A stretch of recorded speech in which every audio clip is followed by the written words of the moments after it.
Ilang araw bago magpasko, nasunugan ng mahigit 140 residente sa Barangay North Fairview sa Quezon City. Ang mainit na balita hatid ni James Agustin. Ganito kalaking apoy ang gumising sa mga residente ng Run Street sa Barangay North Fairview, Quezon City kaninang pasado alas 4:20 ng umaga. Mabilis kumalat ang apoy sa magkakadikit na bahay na gawa sa light materials. Sa kasagsagan ng sunog may mga maririnig pang pagsabog. Ang ilang residente tumulong na sa mga bumbero matapos maubusan ng tubig ang ilang fire truck. Itinasa ng Bureau of Fire Protection ang ika-4 na alarma. Nasa 43 fire truck ang rumisponde. Si Ryan agad na iniligtas ang alaga niyang asong si Kim. Bigla may sumabog. Akala ko wala lang, may nag-aaway. Yung pala pag ginising ako ng aso, kasi tahol lang tahol. Then after noon, sinilip ko sa terrace, yun na, lumiliyab na talaga. Mabilis kumalat yung kapoy kasi gawa sa kahoy. Emosyonal naman si Maria Imelda na walang naisalbang mga damit sa bilis ng pangyayari. Siyempre bahay namin, wala na sir, wala na kaming matuluyan sir.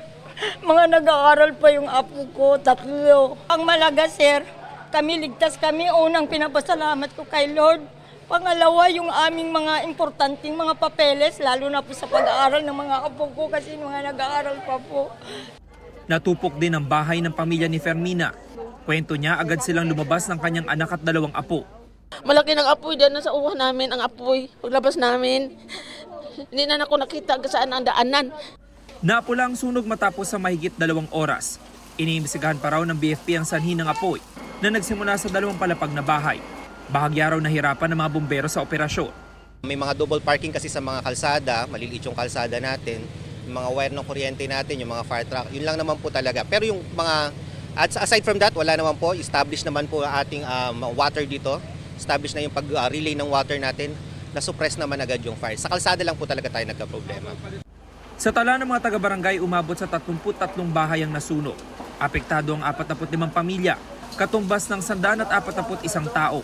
Nananawagan sila ng tulong.